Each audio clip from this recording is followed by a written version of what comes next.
मेरे प्यारे दोस्तों, आप सबका मेरे चैनल स्टोरी लवर्स में स्वागत है। ओके गाइस, एफएफ का नेक्स्ट पार्ट स्टार्ट करते हैं।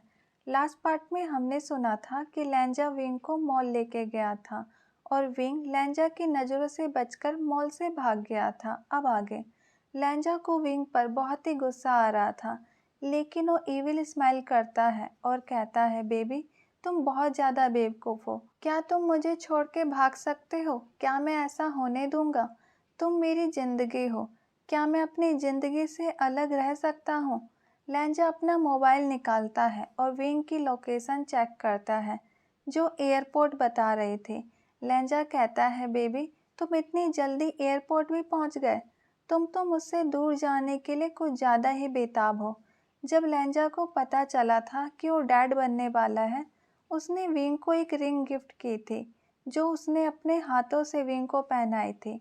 उस रिंग में एक चिप लगा हुआ था, जिसके जरिए लेंजा विंग की लोकेशन के बारे में पता लगा सकता था। वो विंग को अच्छे से जानता था कि उसे एक मौका चाहिए और वो भागने की कोशिश करेगा। लेकिन इन महीनों में विंग नहीं भागा था, तो लेंजा को लगने लगा कि विंग ने इस लाइफ को एक्सेप्ट कर लिया है। इसलिए तो लेंजा विंग को बाहर लेके आया और दुकान में भी विंग को अकेला छोड़ दिया। लेकिन विंग ने लेंजा को गलत साबित कर दिया। वो 8 महीने का प्रेग्नेंट होने के बावजूद भाग गया। लेंजा अपनी कार में बैठता है और विंग को लेने के लिए निकल जाता है। कुछ समय बाद लेंजा भी एयरपोर्ट में पहुंच जाता है। विंग वेटिंग रूम में बैठकर अपनी फ्लाइट का इंतजार कर रहा था। लेंजा अचानक से विंग के सामने खड़ा हो जाता है। विंग लेंजा को यहाँ देखकर हैरान था। वो सोच रहा था कि लेंजा को इतनी जल्दी उसके लोकेशन के बारे में कैसे पता चल गया। लेंजा विंग का हाथ पकड़ता है और कहता है, बेबी आज तुम कुछ ज़्यादा ही घूम लिए। अब तुम थक गए होगे, चलो घर चलते हैं। विंग को पता था कि उसने एक नई मुसीबत को मोल ले लिया है। विंग कुछ नहीं बोलता और लेंजा के साथ चला जाता है। विंग कार के अंदर भी चुप ही था। लेंजा विंग से कहता है, बेबी तुम ही बताओ तुम्हें कैसे पनिश करूं, क्योंकि तुम तो सुधरने वाले हो नहीं। तुम 8 महीने प्रेग्नेंट हो, फिर भी तुम भागने के बारे में कैसे सोच सकते हो? विंग अभी भी कुछ नहीं बोल रहा था। ऐसे भी वो क्या बोले? क्या लेंजा नहीं जानता विंग क्यों भागा? क्योंकि वो अपनी फैमिली के पास जाना चाहता है।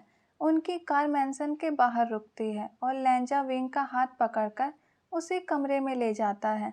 लेंजा को गुस्सा आ रहा था। एक तो विंग ने भागने की कोशिश की और अब वो कुछ बोलने के लिए भी तैयार नहीं है। लेंजा एक जंजीर निकालता है और जंजीर का एक सिरा विंग के पैर में बांध देता है और दूसरा सिरा बैट से बांध देता है। लेंजा कहता है, तुम्हें भागने का शौक है ना? अब तुम इस कमरे से भी बाहर नहीं निकल पाओगे। हर गलती की एक सज़ा होती है। तुम्हारे लिए यही सज़ा ठीक है। ऐसा कहकर लेंजा उस रूम से चला जाता है। अब विंग की आंखों में मोटे मोटे आंसू थे। वो अपने पैर से बंधी जंजीर को देखता है और कहता है, क्या मैं कोई जानवर हूँ जो ये मुझे ऐसे बांध कर चला गया? ऐसा कहकर विंग बेड पर लेट जाता है। लेंजा अपने स्टडी रूम में चला गया था। वो गुस्से में था और वो नहीं चाहता था कि वो विंग को कोई नुकसान पहुंचाए। इसलिए लेंजा पूरी रात स्टडी रूम में ही रहता है और नेक्स्ट डे वहीं से रेडी होकर ऑफिस चला जाता है और विंग अपनी किस्मत को कोस रहा था। पूरा दिन ऐसे ही बीत गया था और विंग ने कुछ भी नहीं खाया था। आजुमा विंग को खिलाने की कोशिश कर रही थी, लेकिन विंग उनसे मदद मांग रहा था। आजुमा चाहकर भी उसकी मदद नहीं कर सकती थी। जब लेंजा ऑफिस से आता है, उसका गुस्सा शांत हो चुका था। वो आते ही अपने कमरे में जाता है और विंग के जंजीरों को खोल देता है और उसे आज़ाद कर देता है। अचानक से विंग की आँख खुलती है और वो अपने फ्लैशबैक से बाहर आ जाता है। विंग अपने साइड में देखता है, लेंजा वहाँ नहीं था। वो बालकनी में देखता है, लेंजा वहाँ पर खड़ा होकर कुछ सोच रहा था। विंग बेड से उठने की कोशिश करता है तो गलती से गिलास गिर जाता है, जो कि टेबल पर रखा हुआ था। गिलास टूटने की आवाज़ से लेंजा भी अपने फ्लैशबैक से बाहर आ जाता है, क्योंकि वो भी अपने बीते हुए पलों को याद कर रहा था।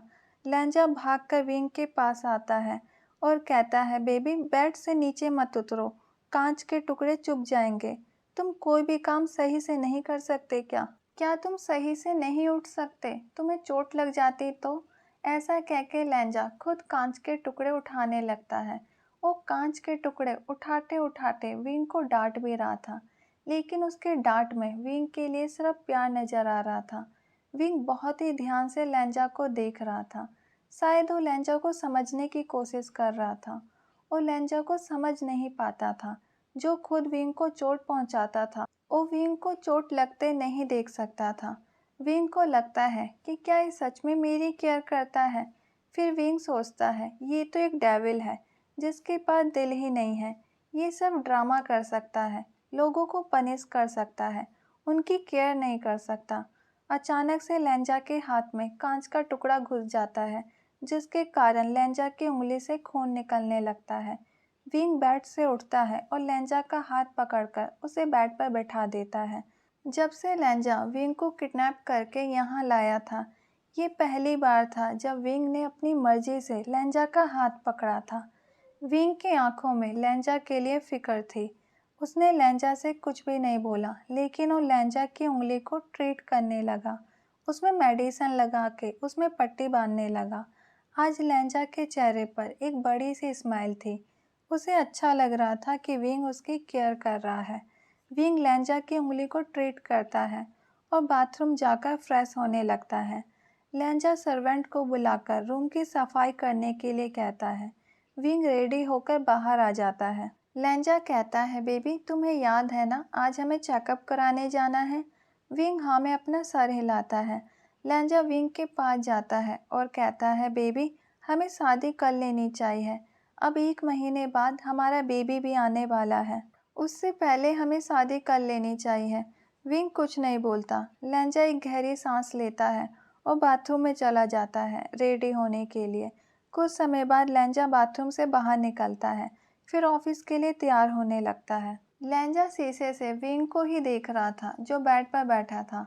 लैंजा अपने मन में कहता है, विंग मैं तुम्हारे हाँ कहने का इंतजार करूँगा, लेकिन मैं तुम्हें कहीं जाने नहीं दूंगा।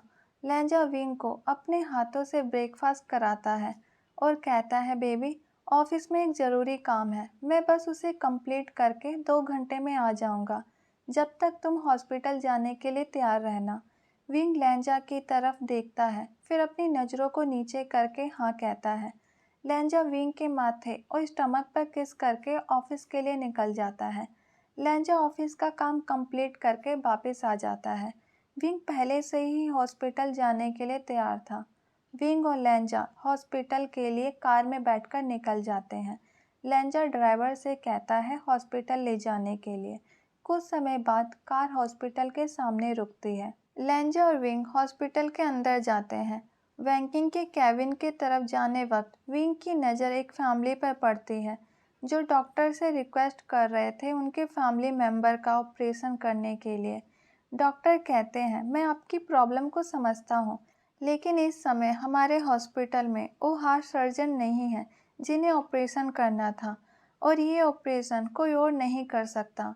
उनकी कंडीशन क्रिटिकल है। इस ऑपरेशन के लिए किसी एक्सपीरियंस हार्ट सर्जन की ज़रूरत है। एक 16 साल का लड़का डॉक्टर के पैर को पकड़ लेता है और कहता है, प्लीज़ आप मेरे डैड को बचा लीजिए। डॉक्टर कहते हैं, बेटा मैं क्या करूं? आप इन्हें कोई और हॉस्पिटल में ले जाइए। उस बच्चे की माँ रोते हुए कहती है, आप कह रहे हैं उन्हें कोई और हॉस्पिटल ले जाइए, और आपने ही कहा कि इनकी कंडीशन क्रिटिकल है, ये रास्ता तय नहीं कर पाएंगे, इन्हें कुछ भी हो सकता है। डॉक्टर सॉरी कह के वहाँ से चले जाते हैं। लैंजा कहता है, बेबी तुम क्या देख रहे हो, चलो वैंकिंग इंतज़ार कर रही होगी। विंग लैंजा के साथ जाने लगता है, लेकिन उसका ध्यान उस फैमिली के ऊपर ही था। विंग उन्हें रोता हुआ नहीं देख पा रहा था। वैंकिंग एक गाइनो के डॉक्टर थे। लैंजा और विंग वैंकिंग के कैबिन चले जाते हैं। लैंजा वैंकिंग से कहता है विंग का चेकअप करने के लिए। वैंकिंग विंग से कहती है पर्दे के पीछे टेबल पर लेटने के लिए, लेकिन विंग अपनी चेयर से नहीं उठता। लैंजा विंग से कहता है, बेबी तुम क्या सोच रहे हो, जाओ वैंकिंग कुछ कह रही है। विंग वैंकिंग की तरफ देखता है और कहता है, वैंकिंग तुम्हारे हॉस्पिटल के जो हेड हार्ट सर्जन है वो कहाँ है? ये पहली बार था जब विंग ने वैंकिंग से बात की थी। नहीं तो हमेशा विंग सिर्फ वैंकिंग की बात सुनता था, कभी भी उससे कुछ नहीं बोलता था। वैंकिंग कहती है वो तो सिटी के बाहर गए हैं, तुम्हें कुछ काम है क्या? विंग कहता है वैंकिंग, मैं एक अच्छा हार्ट सर्जन हूँ, क्या मैं उस फैमिली के मेंबर का ऑपरेशन कर सकता हूँ जो बाहर कॉरिडोर में रो रहे हैं? वैंकिंग कहती है विंग, तुम ऐसे कैसे ऑपरेशन कर सकते हो? हर हॉस्पिटल के कुछ रूल होते हैं। विंग लेंजा के दोनों हाथों को पकड़ता है और उम्मीद भरी नज़रों से लेंजा को देखने लगता है और कहता है लेंजा, अगर ऑपरेशन नहीं हुआ तो नहीं बच पाएंगे, उनके बच्चे अनाथ हो जाएंगे। प्लीज़ लेंजा तुम कुछ करो ना, मैं ये ऑपरेशन करना चाहता हूँ, क्या पता मैं उनके फैमिली मेम्बर को बचा पाऊँ। विंग इतने प्यार से लेंजा से कुछ मांग रहा था। लेंजा चाह कर भी विंग को मना नहीं कर पा रहा था। लेंजा चाहता था कि विंग सिर्फ आराम करे, लेकिन वो ऑपरेशन करना चाहता था। लेंजा कहता है विंग, तुम ऑपरेशन की तैयारी करो, मैं हॉस्पिटल मैनेजमेंट से बात करके आता हूँ। विंग की आंखों में चमक साफ नजर आ रही थी। लेंजा विंग की खुशी देखकर खुश था। लेंजा मैनेजमेंट से बात करता है। किसकी हिम्मत थी कि वो माफिया किंग को मना कर सके। विंग और हॉस्पिटल स्टाफ ऑपरेशन की तैयारी करने लगते हैं। जूनियर डॉक्टर विंग की मदद कर रहे थे।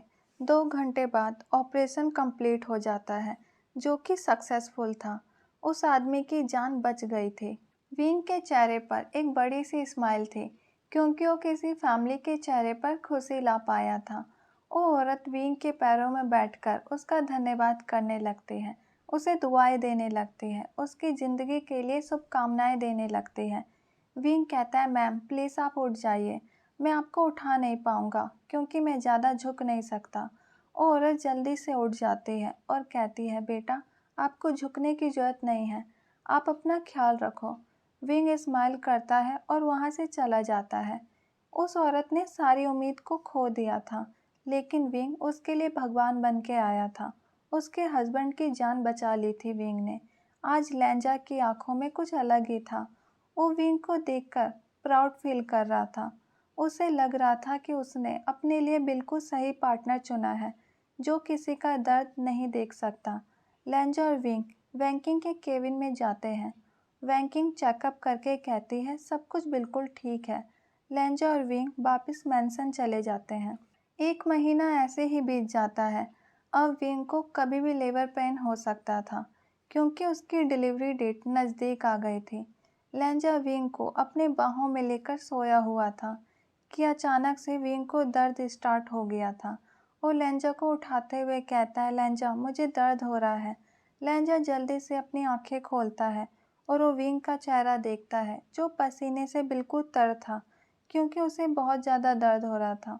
विंग का चेहरा बता रहा था कि उसे कितना दर्द हो रहा है।